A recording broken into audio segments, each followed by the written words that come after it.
Allah Bapa mengutus anaknya untuk mengajari kita menjadi anak Allah yang setia melakukan kehendaknya. Kristus menunjukkan jalan hidup yang benar dan berkenan pada Bapa. Mari sujud menyembah Yesus Kristus yang mengangkat kita menjadi anak Allah.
Pertolongan kita adalah di dalam nama Tuhan yang menjadikan langit dan bumi.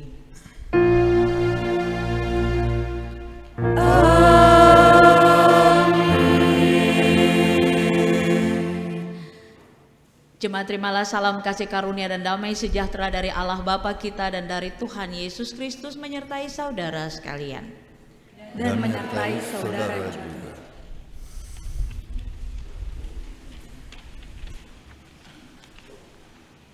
Melalui sabda bahagia, Tuhan menyampaikan nilai-nilai dalam kerajaan Allah. Apa yang dipandang bernilai bagi dunia, belum tentu demikian bagi Allah. Allah menemukan nilai dalam situasi yang tidak menguntungkan. Ia hadir bagi orang-orang dalam kemalangan. Ia juga menemukan nilai dalam diri orang-orang yang memiliki karakter terpuji. Merekalah yang empunya kerajaan Allah.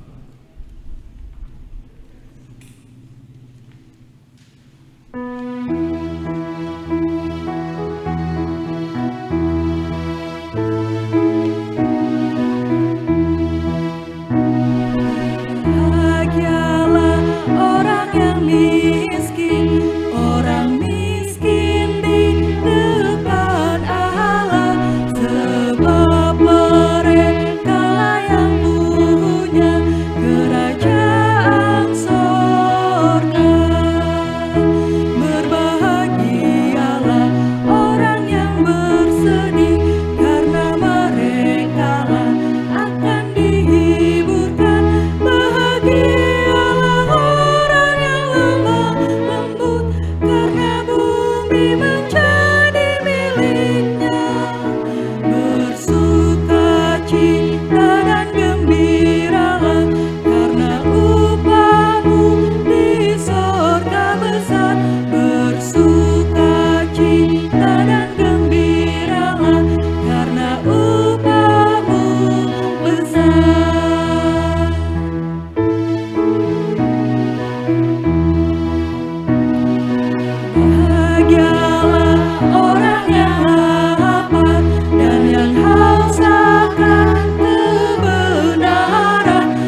disebut anak-anak Allah.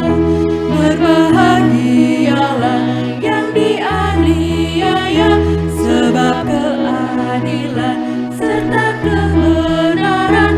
Bahagialah yang didera, dicela, difitnahkan segala yang jahat.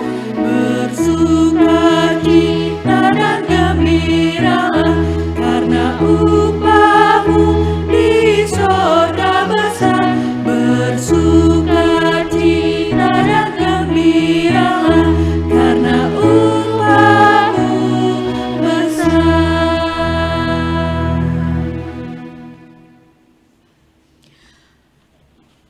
Umat Tuhan, seringkali kita tidak mempercayai Tuhan yang turut bekerja dalam situasi malang maupun situasi gembira.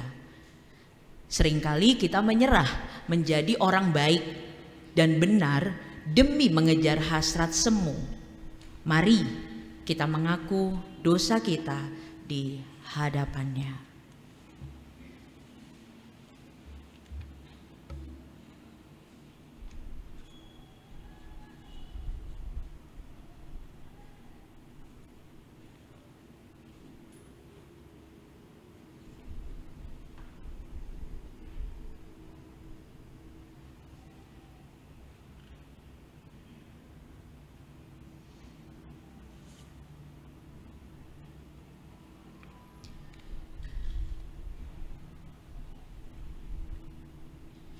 Inilah pengakuan kami ya Tuhan, kiranya kasih-Mu mengampuni kami.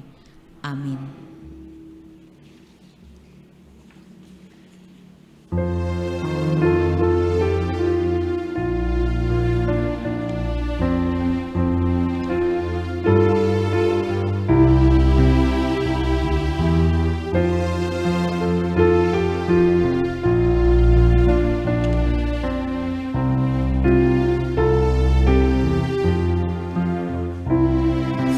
Semua yang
Karena begitu besar kasih-Nya pada setiap orang yang dengan tulus menyatakan penyesalan dan pertobatan, maka Allah berkenan memberikan anugerah pengampunan. Demikian firman-Nya, Aku telah menghapus segala dosa pemberontakanmu seperti kabut diterbangkan angin, dan segala dosamu seperti awan yang tertiup. Kembalilah kepadaku, sebab aku telah menebus engkau. Demikian Yesaya 44 ayat 22 menjadi berita anugerah bagi kita saat ini. Demikianlah berita anugerah dari Tuhan. Puji syukur kepada Allah.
Mari mempersiapkan diri untuk mendengarkan firman Tuhan dengan berdoa.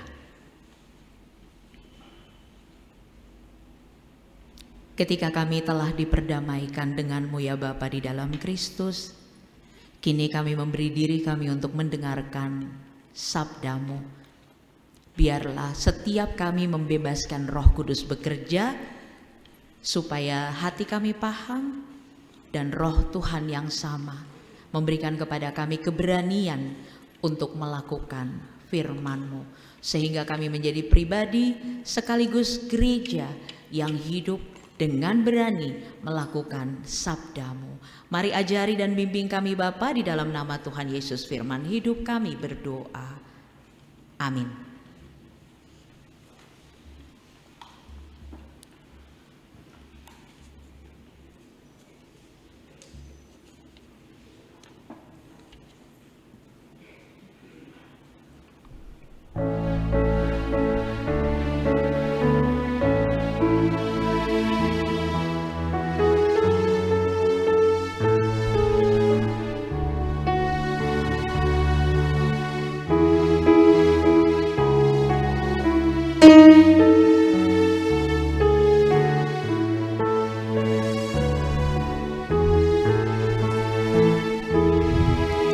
Siapa yang boleh menumpang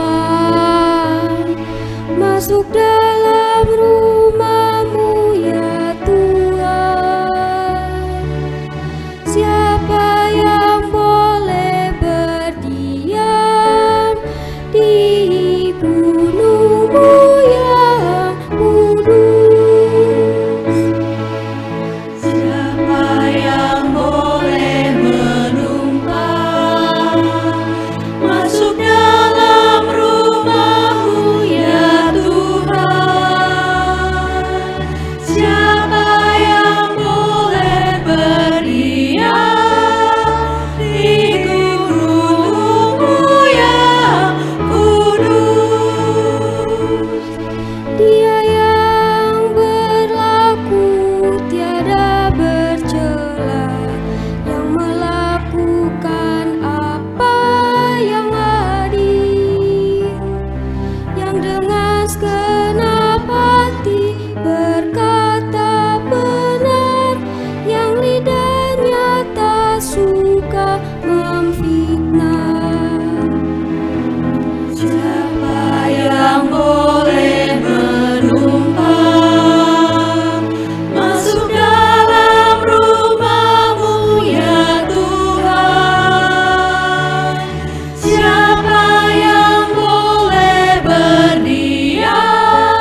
dimuliakan yang tak kutuan.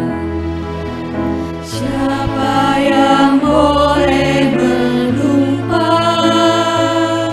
masuk dalam rumah-Mu ya Tuhan? Siapa yang boleh berdiam di gunung-Mu yang kudus? Dia yang setia walaupun rugi, yang pinjamkan uangnya tanpa riba, yang menolak suap demi orang benar. Dia akan diam di kemah Tuhan. Siapa yang boleh menumpang masuk dalam rumah-Mu ya Tuhan? Siapa yang boleh berdiam di gunung-Mu yang kudus?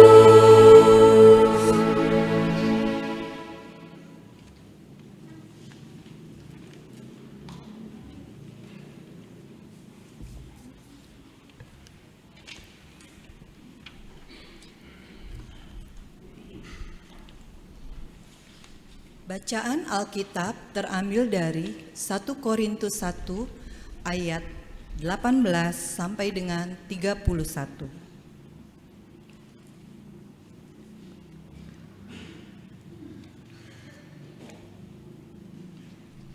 Satu Korintus 1 ayat 18 sampai dengan 31. Hikmat Allah dan hikmat manusia. Sebab pemberitaan tentang salib memang adalah kebodohan bagi mereka yang akan binasa, tetapi bagi kita yang diselamatkan, pemberitaan itu adalah kekuatan Allah. Karena ada tertulis, Aku akan membinasakan hikmat orang-orang berhikmat, dan kearifan orang-orang bijak akan kulenyapkan. Di manakah orang yang berhikmat? Di manakah ahli Taurat? Di manakah pembantah dari dunia ini? Bukankah Allah telah membuat hikmat dunia ini menjadi kebodohan? Oleh karena dunia dalam hikmat Allah tidak mengenal Allah oleh hikmatnya, maka Allah berkenan menyelamatkan mereka yang percaya oleh kebodohan pemberitaan Injil. Orang-orang Yahudi menghendaki tanda dan orang-orang Yunani mencari hikmat, tetapi kami memberitakan Kristus yang disalibkan untuk orang-orang Yahudi suatu batu sandungan, dan untuk orang-orang bukan Yahudi suatu kebodohan. Tetapi untuk mereka yang dipanggil, baik orang Yahudi maupun orang bukan Yahudi, Kristus adalah kekuatan Allah dan hikmat Allah. Sebab yang bodoh dari Allah lebih besar hikmatnya daripada manusia, dan yang lemah dari Allah lebih kuat daripada manusia. Ingat saja, saudara-saudara, bagaimana keadaan kamu ketika kamu dipanggil menurut ukuran manusia. Tidak banyak orang yang bijak, tidak banyak orang yang berpengaruh, tidak banyak orang yang terpandang. Tetapi apa yang bodoh bagi dunia dipilih Allah untuk memalukan orang-orang yang berhikmat, dan apa yang lemah bagi dunia dipilih Allah untuk memalukan apa yang kuat, dan apa yang tidak terpandang dan yang hina bagi dunia dipilih Allah, bahkan apa yang tidak berarti dipilih Allah untuk meniadakan apa yang berarti, supaya jangan ada seorang manusia pun yang memegahkan diri di hadapan Allah. tetapi oleh Dia kamu berada dalam Kristus Yesus, yang oleh Allah telah menjadi hikmat bagi kita. Ia membenarkan dan menguduskan dan menebus kita. Karena itu, seperti ada tertulis, barang siapa yang bermegah, hendaklah ia bermegah di dalam Tuhan. Demikianlah sabda Tuhan. Syukur kepada Allah.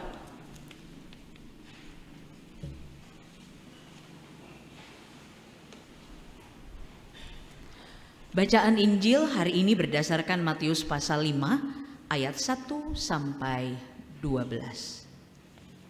Matius pasal 5 ayat 1 sampai 12 yang memberitakan demikian. Ketika Yesus melihat orang banyak itu, naiklah ia ke atas bukit, dan setelah ia duduk datanglah murid-muridnya kepadanya.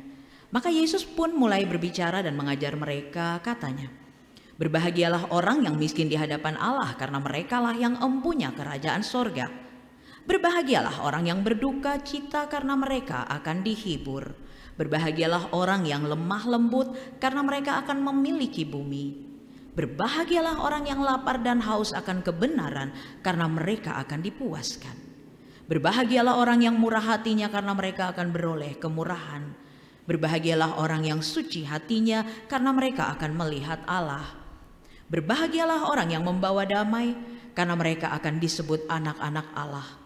Berbahagialah orang yang dianiaya oleh sebab kebenaran, karena merekalah yang empunya kerajaan sorga.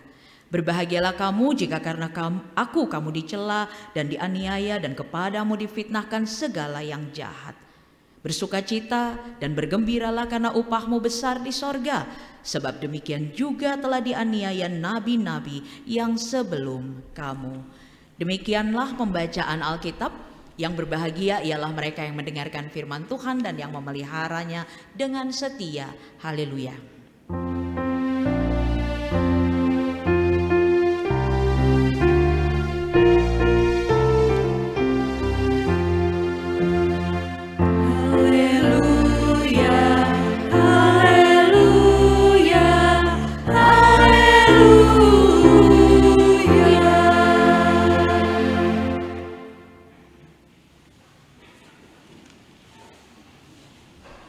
Selamat pagi Bapak Ibu, Saudara, salam sehat, shalom.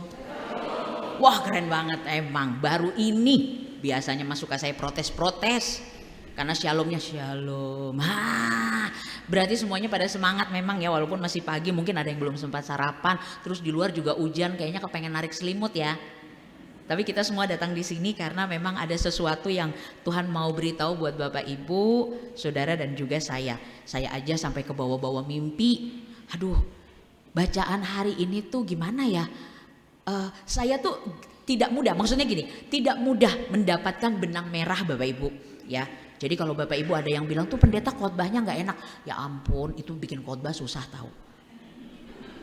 Kepikiran, yang namanya malam minggu ya, orang mah jalan-jalan, para pendeta mah pusing, uring-uringan. Kenapa nggak dapat benang merah? Dapatnya hijau. Begitu udah dapet, kata jemaatnya, pendetanya khotbahnya nggak enak, sakit tahu, sakit ya Bapak Ibu. Nah hari ini tuh benang merahnya bener-bener nggak dapat benang hijau, dapat benang merah, dan itu benang merahnya kayak nampar gitu loh Bapak Ibu ya.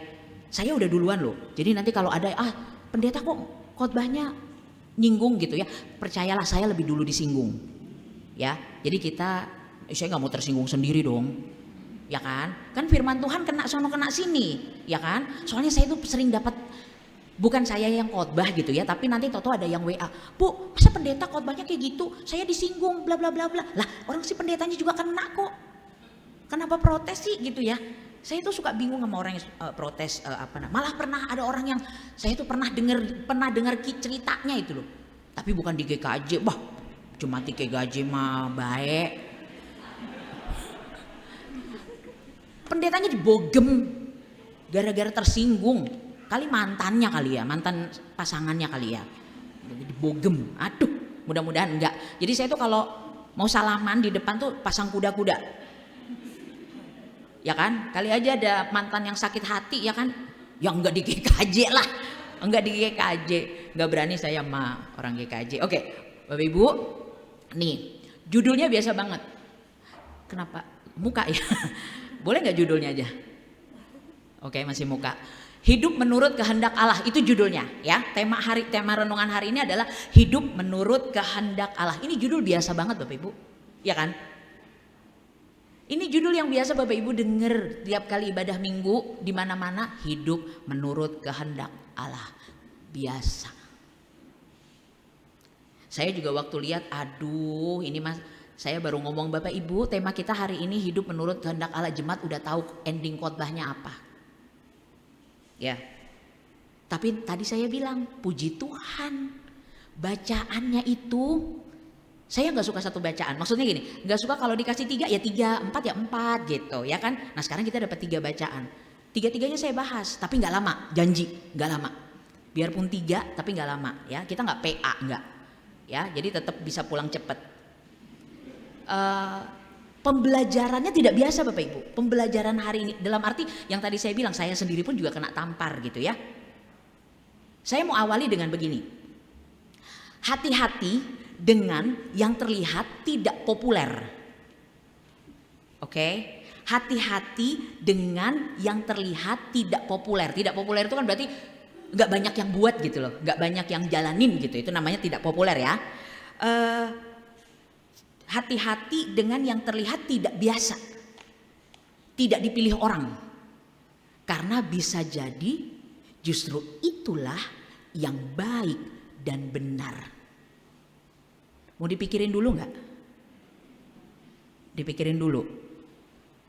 Hati-hati dengan sesuatu yang terlihat tidak biasa, tidak populer, tidak dipilih banyak orang, karena bisa jadi justru itulah yang baik dan benar. Ingat Nuh nggak? Nuh diketawain satu bangsa, gegara bikin perahu gede di atas gunung. Apakah Nuh mudah untuk menjalani kemauan Allah itu? Belum tentu. Nuh juga berjuang untuk percaya, sambil bikin dia juga mikir, buat apa ya? Buat apa ya? Pasti mikir. Belum lagi dijolimi sama tetangga. Nuh berjuang untuk percaya bahwa yang sedang dia jalani ini benar, yang sedang dia jalani ini tepat, karena ini maunya Allah. Susah gak jadi Nuh? Susah. Ingat Maria, diomongin satu kampung. Tuh dimana 2-3 ibu sudah mulai duduk berdekatan. Jangan coba-coba salah satu dari situ pergi. Dia yang diomongin nanti. Mendingan bubarnya bareng. Ya jangan, duluan ya mau ngasih makan anak, begitu pergi, alah kayak masak aja orangnya. Ibu-ibu kalau berkumpul mau bubar gambreng ya, nggak usah gambreng, langsung pergi aja bareng. Kalau nggak Anda diomongin, kasih tahu aja nih ya. Maria diomongin satu kampung, gegara hamil padahal belum nikah sama Yusuf. Oke. Apakah Maria mudah untuk menjalani kemauan Allah itu? Belum tentu. Maria pasti berjuang untuk meyakinkan dirinya. Dia gak bisa meyakini orang satu kampung. Roh Kudus loh ini. Gak mungkin ketemu sama orang, Roh Kudus. Ketemu lagi, Roh Kudus. Ketemu lagi, Roh Kudus. Gak mungkin. Dia harus berjuang untuk meyakinkan dirinya bahwa apa yang sedang dia jalani adalah hal yang benar. Menjalani cara hidup yang tidak sama kayak orang lain, bukan cara hidup yang populer, lebih kelihatan aneh daripada keren. Ya, bisa bikin orang geleng-geleng kepala, bisa bikin jadi bahan omongan. Saya ngerasain itu kalau tiap kali habis makan di satu tempat di mana aja, mau di pinggir jalan kek, mau di restoran kek, mau di mana kek, saya tuh kalau habis makan sama keluarga tuh piring saya kumpulin, dia diatur rapi gitu, taruh Terus kalau memang ada tempat buat naruh piring kotor ya saya bawa ke situ taruh gitu. Jadi mejanya udah bersih. Dianggap aneh sama orang. Ya, justru yang dianggap benar itu yang begitu tisu di mana-mana, ya. Jatuh-jatuhan makanannya. Terus pergi, itu yang katanya benar. Bingung juga saya tuh. Bagaimana saya nggak berjuang untuk oke, yang saya bikin ini benar gitu. Berat kan? Nggak mudah kan? Ya, diliatin sinis sama orang, diomongin, dianggap aneh. Tapi Bapak Ibu, kalau ada orang menatap Bapak Ibu dengan sinis, ngomongin, dianggap aneh karena Bapak Ibu Saudara dan saya melakukan sesuatu yang baik, itu awal yang baik. Ya. Karena biasanya bikin orang kepo. Lihat di sini kok orangnya begitu ya? Lihat di sana kok begitu ya? Lihat di situ kok begitu ya? Ya. Lama-lama bisa diikutin.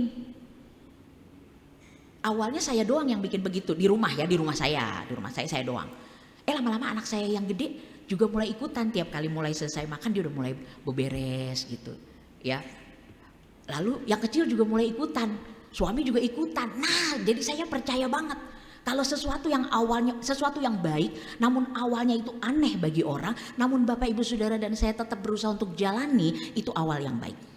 Kalau awalnya begini, kok gitu? Gak apa-apa, itu awal yang baik. Lama-lama ngikutin, asal kitanya bertahan. Itu sebabnya hari ini kita punya 3 bacaan yang akan mendorong Bapak Ibu Saudara dan saya, juga memberi alasan bagi kita, alasan yang kuat bagi kita untuk mulai bagi yang belum dan untuk bertahan bagi yang sudah hidup menurut kehendak Allah. Kita mulai dari Mazmur 15 ayat 1. Mazmur 15 itu ayat 1 sampai berapa ya tadi ya? Semuanya berarti ya. Oke, Mazmur 15. Catatan saya di sini 1 sampai 5. Oke, Mazmur 15 ayat 1 sampai 5 ya. Itu Mazmurnya saya suka banget sama Mazmur itu, nadanya enak gitu ya. Nah, coba kita perhatikan, waktu tadi kita mendaraskan Mazmur, kita perhatikan. Orang dengan cara hidup seperti apa yang digambarkan oleh pemazmur sebagai cara hidup yang membuat kalau orang ini beribadah, dia beribadah gak ada beban. Ya, jadi Mazmur 15 ayat 1 sampai 5 menggambarkan orang yang kalau pergi ibadah gak ada beban.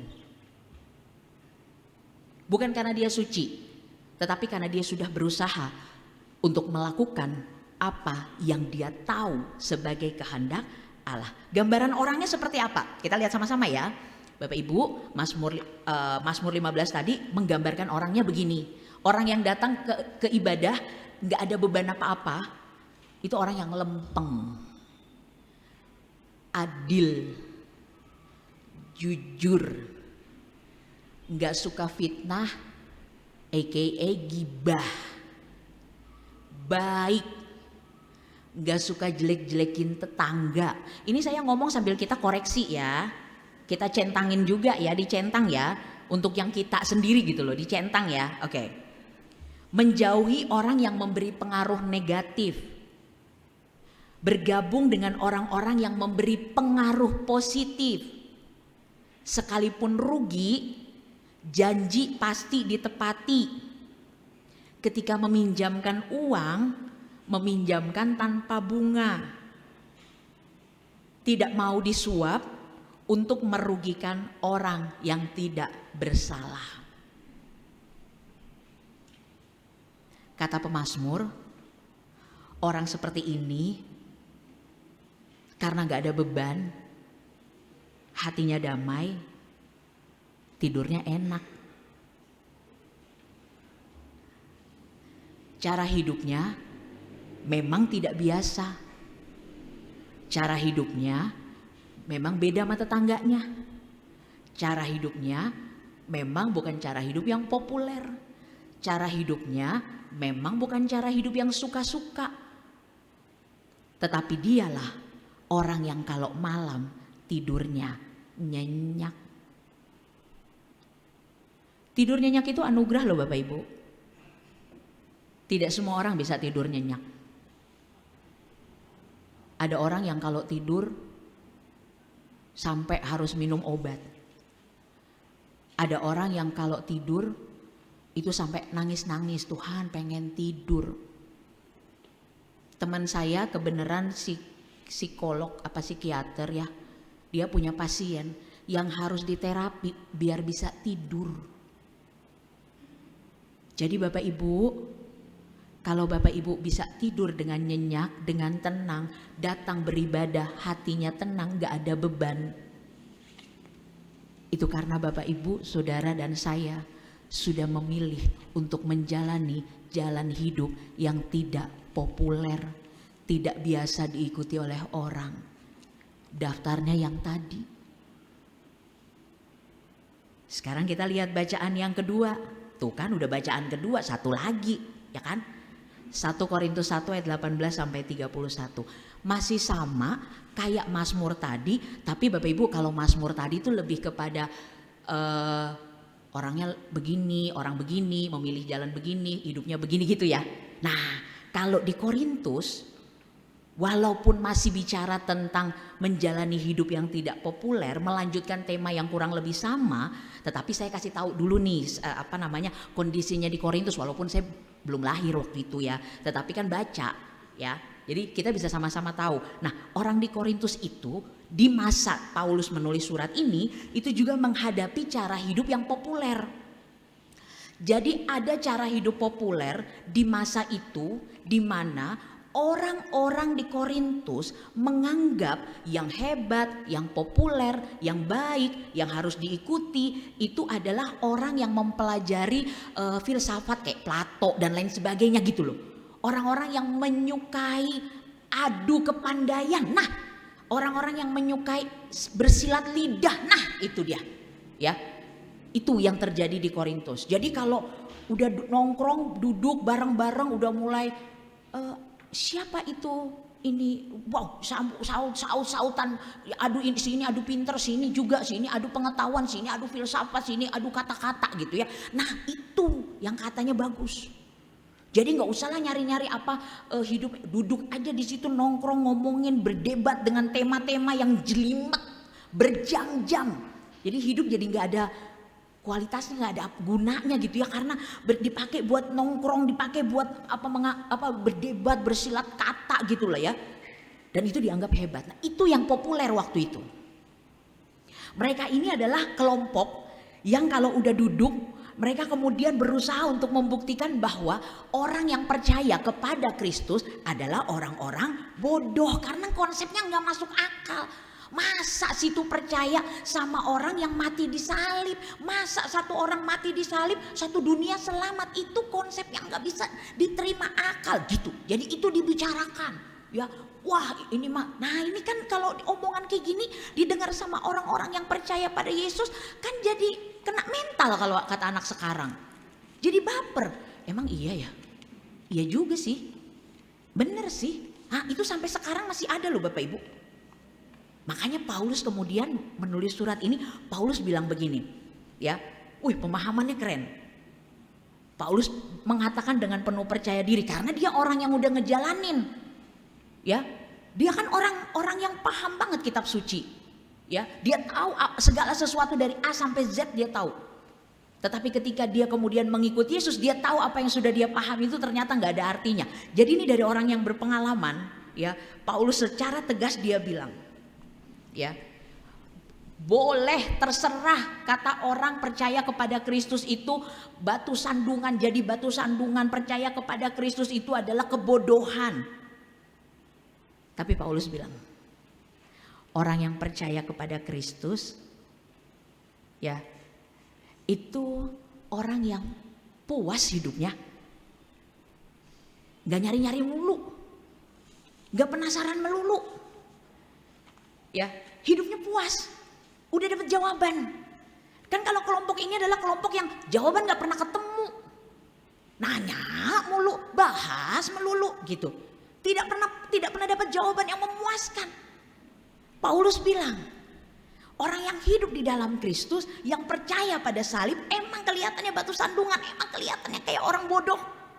Tapi orang-orang ini orang-orang yang udah menemukan jawaban. Mau nyari apa lagi? Cukup puas. Ini yang membedakan antara para penyuka adu pandai dengan orang yang percaya pada Yesus.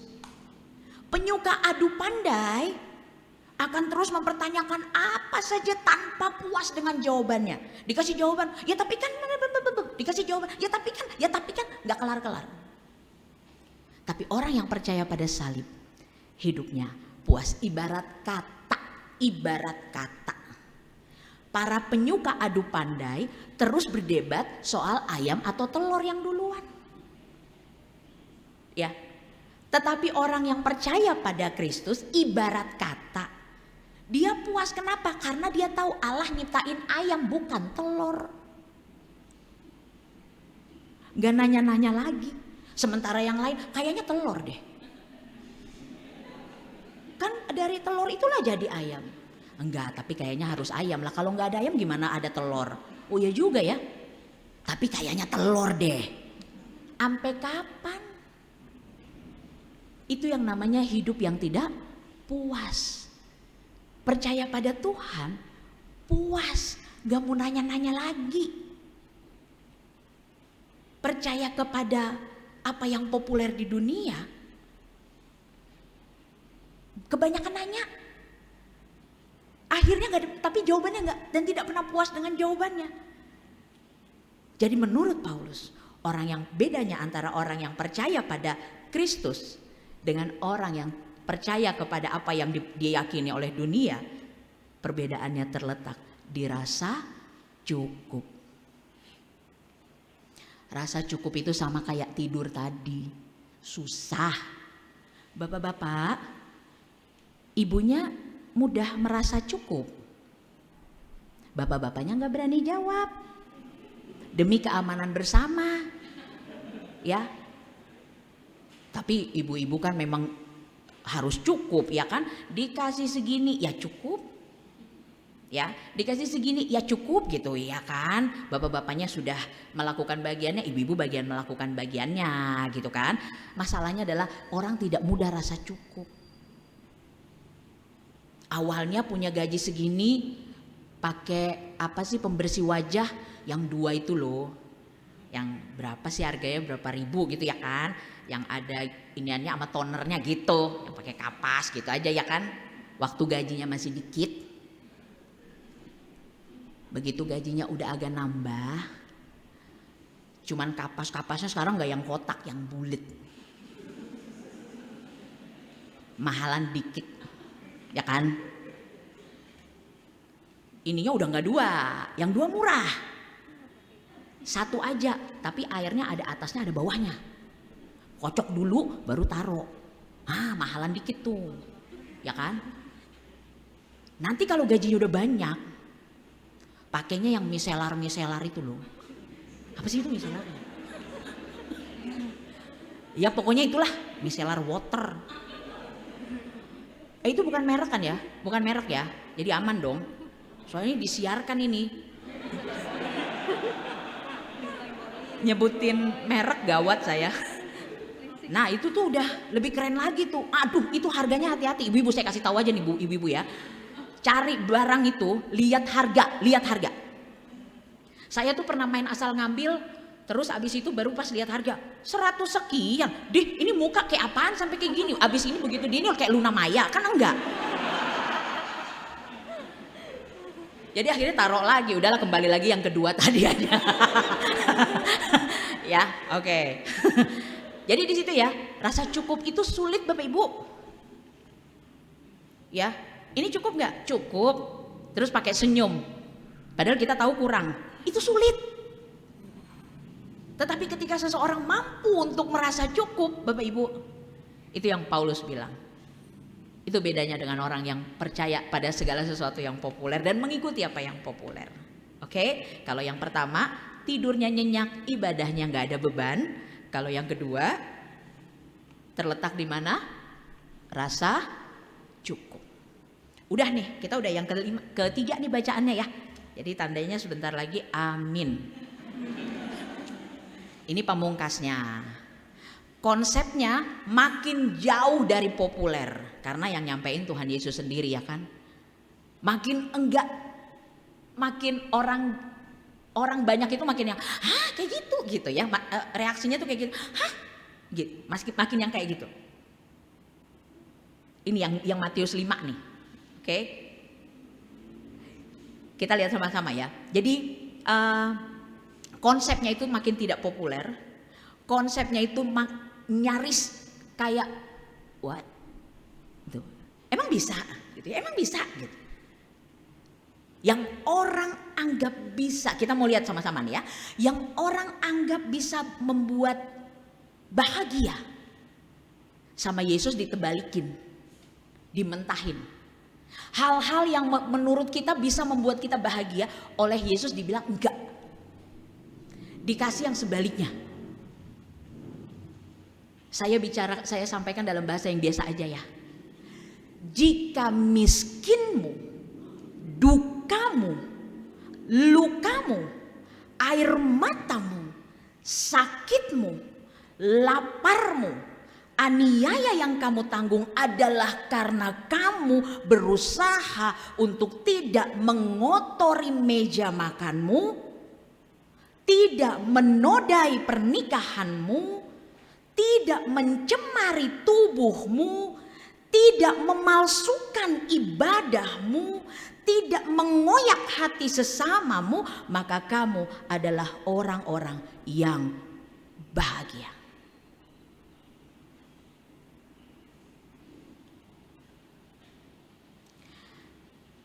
Bayangkan orang berpikir, aku akan bahagia kalau aku punya ini, aku punya itu, aku pergi ke tempat ini, aku pergi ke tempat itu, aku merasakan pengalaman ini, aku merasakan pengalaman itu. Aku pasti bisa bahagia deh. Tapi lalu setelah sudah punya ini itu, sudah pergi ke tempat ini, ke tempat itu, sudah rasa ini dan itu, ternyata belum juga bahagia. Kayak kita lihat di media sosial gitu ya, wah staycation nih, keren nih kafenya nih, ya keren nih tempat nongkrongnya nih, pergi ke situ, sampai di situ ternyata makanan mahal, tempatnya jorok, jaraknya jauh, ya akhirnya kita jadi apa? Kesel, marah-marah, ternyata nggak bahagia. Kita awalnya pikir ke situ dia biar relax, tenang, happy, healing, tahu-tahu hilang, ya pergi healing. Begitu sampai di sana hilang ingatan, hilang kesabaran, ya, hilang pasangan.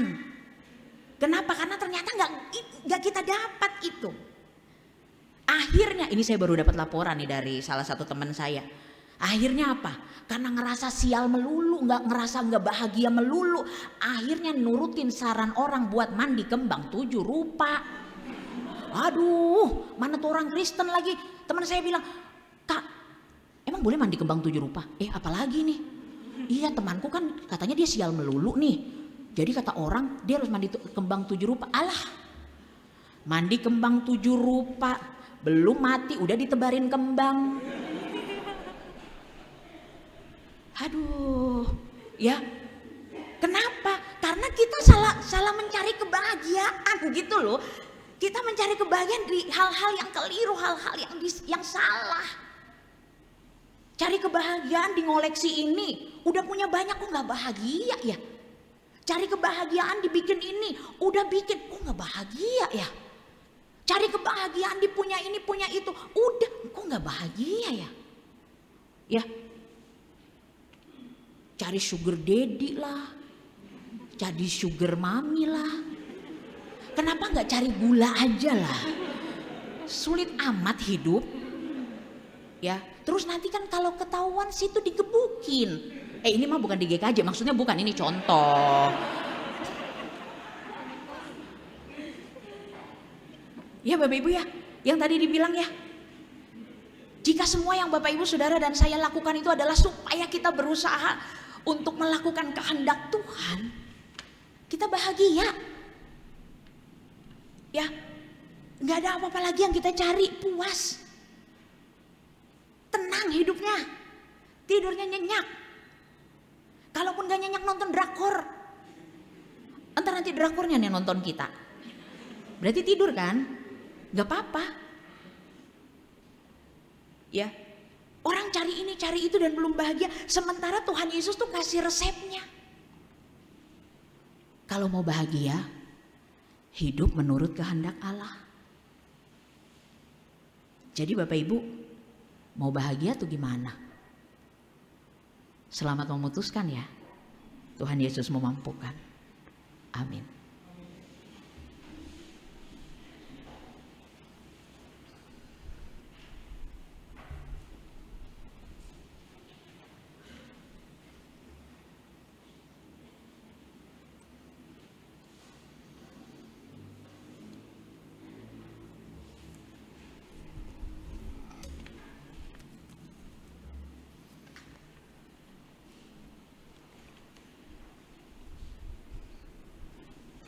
Jemaat kami undang untuk bangkit berdiri. Dengan meletakkan tangan di dada kiri sebagai simbol kesungguhan bersama umat Tuhan di segala masa dan tempat, marilah kita nyatakan pengakuan iman kita dengan mengucapkan pengakuan iman rasuli. Aku percaya kepada Allah, Bapa yang Maha Kuasa, Khalik langit dan bumi, dan kepada Yesus Kristus, anaknya yang tunggal Tuhan kita, yang dikandung daripada Roh Kudus, lahir dari anak darah Maria, yang menderita di bawah pemerintahan Pontius Pilatus, disalibkan, mati dan dikuburkan, turun ke dalam kerajaan maut. Pada hari yang ketiga, bangkit pula dari antara orang mati, naik ke surga, duduk di sebelah kanan Allah, Bapa yang Maha Kuasa, dan akan datang dari sana untuk menghakimi orang yang hidup dan yang mati. Aku percaya kepada Roh Kudus, gereja yang kudus dan am, persekutuan orang kudus, pengampunan dosa, kebangkitan daging, dan hidup yang kekal. Silakan duduk.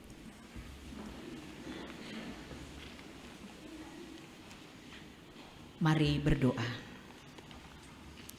Kami bersyukur kepadamu Bapa.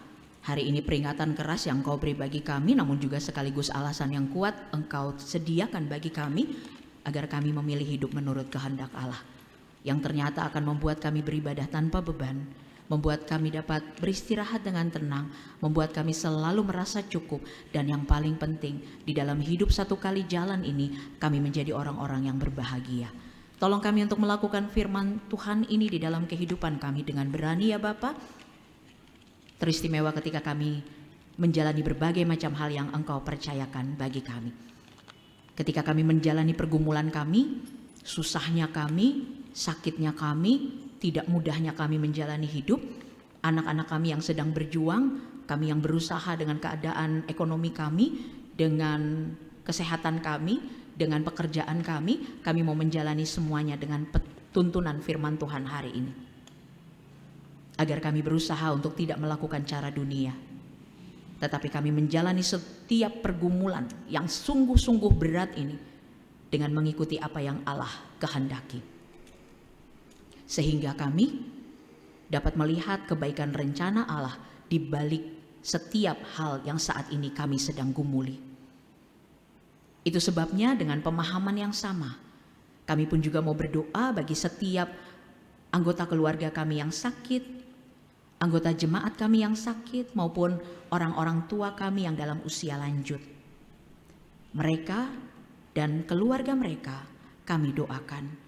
Kami mendoakan Ibu Maria Kristiarini, Bapak Sukayat Hadi, Bapak Rudityo Priyohuntoro, Bapak Dwi Aryatma Bedi, Bapak RS Budi Rahayu dan Ibu Gracia, Ibu Paulinda Agusmina, Ibu Evita Priyanti, Bapak Sukar dan Munayang, Bapak Hermawan Elise Prayitno, Bapak Sandi Adia Tindro, Bapak Edi Suryadi, Bapak Yaya Suryana, Ibu Nining Sukarsi Herman Taswin, Ibu Suwarti Purwadi, Saudari Krisnawati Jordaningsi, Bapak Iskak Purwanto, Bapak Subagio, Bapak Akrim Sinsigus, Ibu Jen Veronica, Ibu Yasiem, Ibu Suwarsi Sakiman, Bapak Bambang Hartono, Ibu Suparmi Rasimin, Ibu Emilia S. Pramono,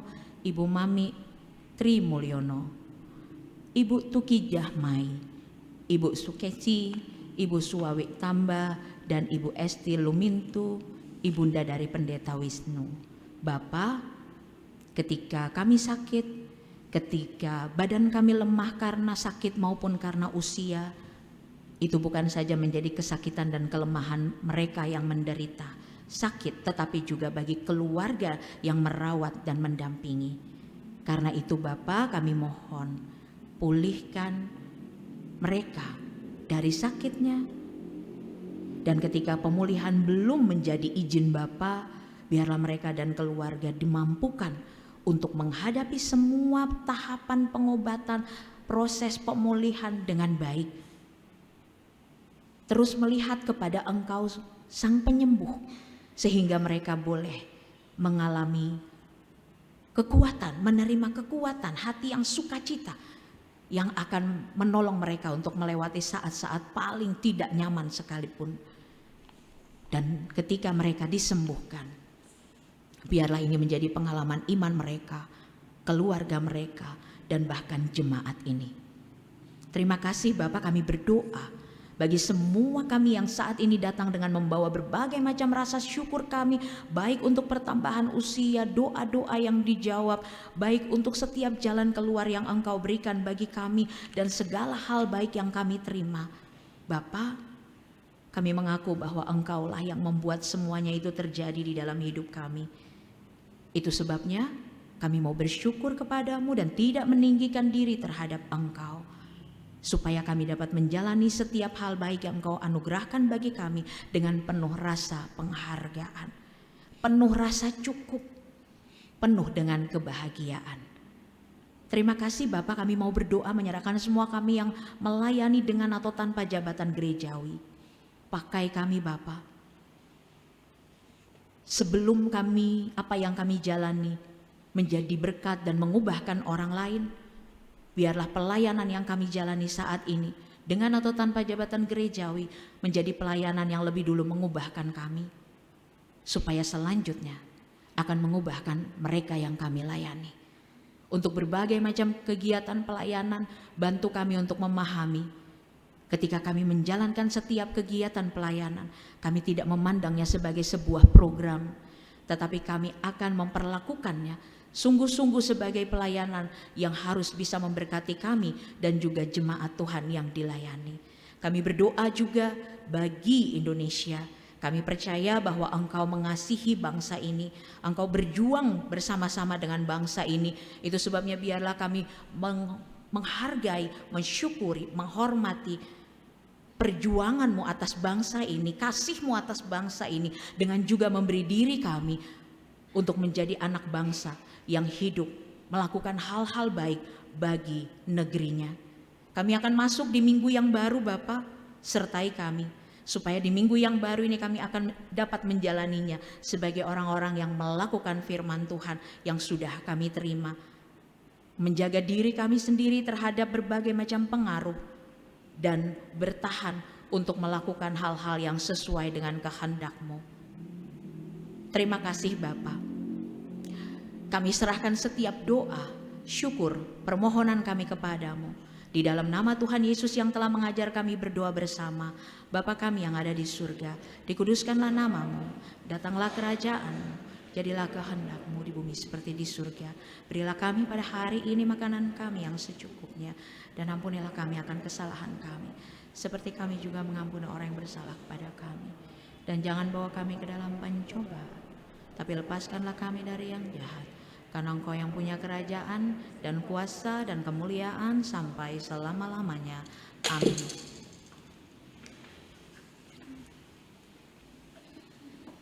Jemaat yang terkasih, marilah kita mengucap syukur atas segala talenta pemberian Tuhan dalam hidup kita. Siapa yang mempersembahkan syukur sebagai korban, ia memuliakan Aku. Siapa yang jujur jalannya, keselamatan yang dari Allah akan kuperlihatkan kepadamu.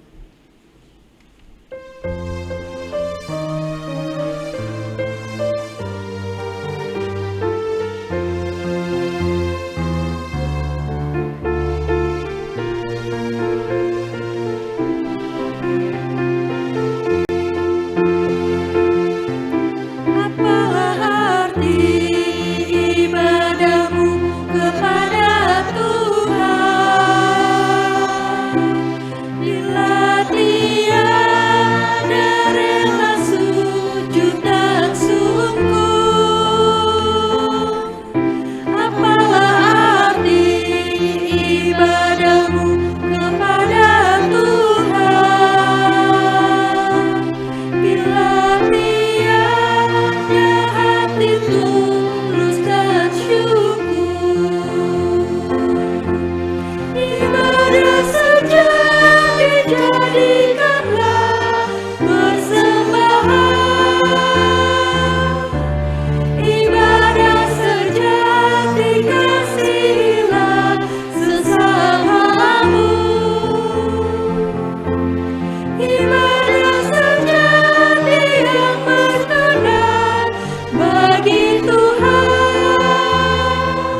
Jemaat dipersilakan bangkit berdiri. Mari kita berdoa. Kami bersyukur atas kemurahan-Mu dalam kehidupan ini ya Tuhan. Berkat dan penyertaan yang Tuhan tidak pernah berhenti, selalu memampukan kami memberikan persembahan sukarela ini.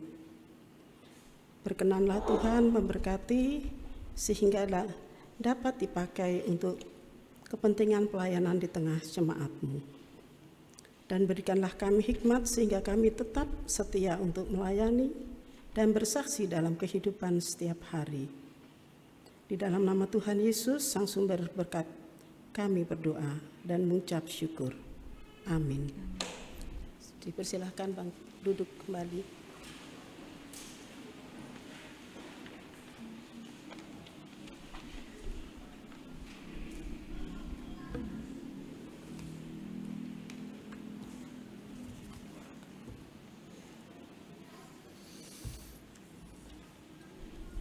Pembacaan Warta Jemaat. Warta utama. Persembahan khusus dalam rangka mendukung penyelenggaraan HUT ke-92 Sinode GKJ. Dalam rangka mendukung pelaksanaan kegiatan HUT ke-92 Sinode GKJ yang akan berlangsung tanggal 17 dan 18 Februari 2023 di GKJ Jakarta dan lembaga-lembaga mitra di Jakarta, maka pada hari Minggu 29 Januari akan ditambahkan 1 amplop persembahan khusus warna merah. Warga gereja juga dapat memberikan persembahan khusus melalui transfer atau QRIS dengan menambahkan nominal 02. Atas dukungan warga jemaat diucapkan terima kasih. TPF Sinode GKJ dalam rangka HUT ke-92 pada bulan Februari akan diselenggarakan tukar pelayanan firman Sinode GKJ Tanjung Priuk akan menerima Pendeta Baptista Lois Kristianti dari GKJ Boja pada tanggal 12 Februari 2023 dalam ibadah pukul 8 di Induk dan pukul 17 di Ancol. Adapun Pendeta Wisnu Trihandayani akan melayani di GKJ Boja pada tanggal 26 Februari 2023. Bimbingan belajar bahasa Inggris Pokja Beasiswa membuka kelas bimbingan belajar bahasa Inggris untuk anak sekolah kelas 1, 2, atau 3. Bimbel bahasa Inggris kelas dasar ini akan dilaksanakan setiap hari Sabtu pukul 4 sampai 5 sore.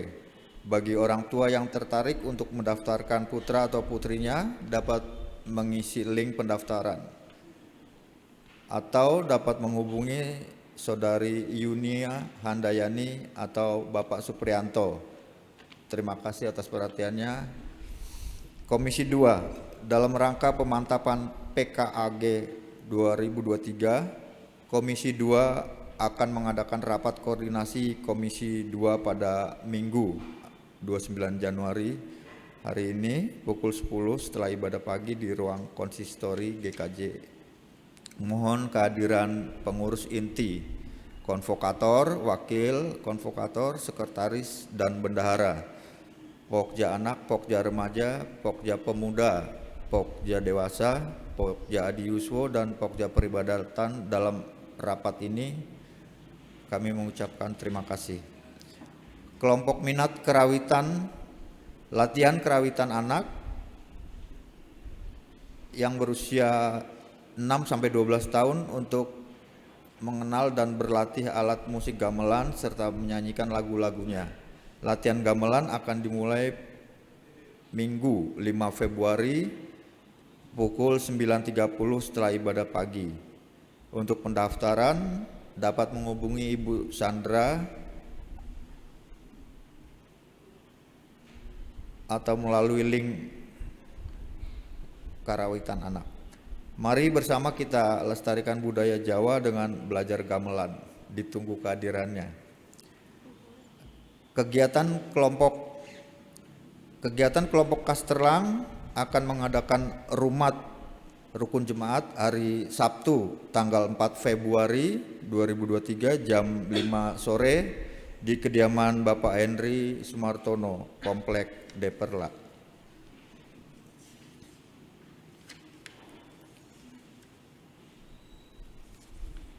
Majelis dan segenap warga jemaat GKJ Tanjung Priuk mengucapkan selamat berbahagia, semoga panjang umur dan Tuhan memberkati kepada yang berulang tahun minggu ini. Secara khusus pada hari ini Ibu Dian Puji Lestari Tarumajaya dan Ibu Dian Artati dari Tarumajaya juga, dan Bapak Edi Santosa dari Rorotan Marunda. Tuhan Yesus memberkati. Kami undang jemaat bangkit berdiri.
Umat Tuhan, mari arahkan hatimu kepada Tuhan dan pandanglah dunia.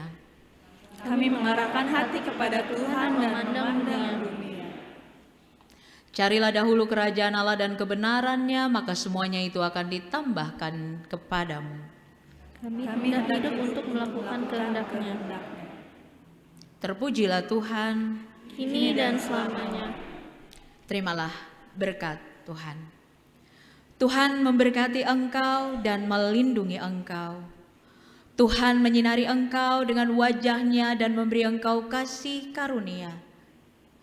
Tuhan menghadapkan wajah-Nya kepadamu dan memberi engkau damai sejahtera. Amin. Amin.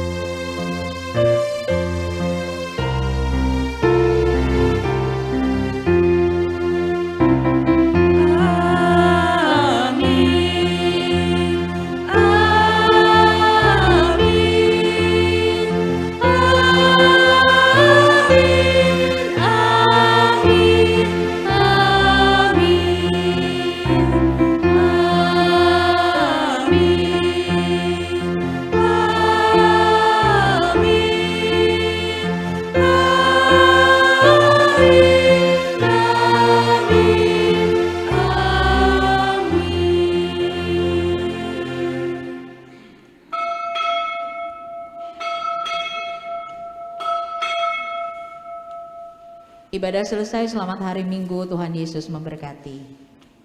Amin.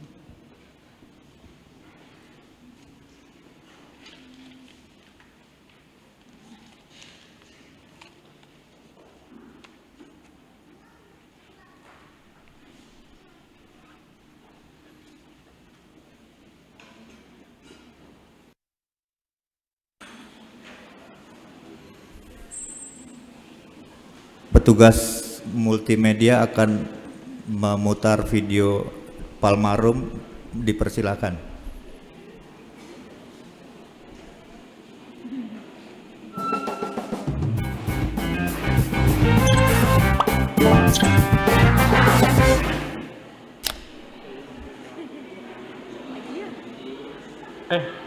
Halo.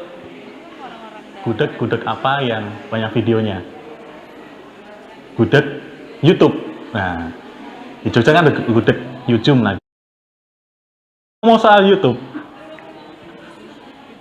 kita semua pasti masih ingat dengan YouTube Palmarum. Teman-teman, Bapak, Ibu, Saudara, anak-anak semua pasti juga mengikuti selama ini. Nah, di tahun yang baru ini, ada sesuatu yang baru juga yang mau kita hadirkan di YouTube Palmarum.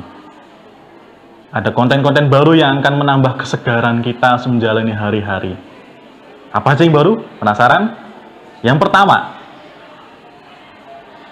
berjoget. Nah, ini yang sangat istimewa. Berjoget itu apa? Berbincang bersama Pak Johan dan Mbak Geget. Nah, penasaran kan ngobrolin apa aja? Ikuti terus. Yang kedua,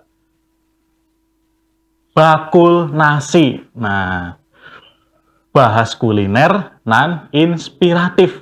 Nah, kemudian yang ketiga, yang baru lagi adalah layar baper. Aduh, lihat-lihat dong Mas. Maaf.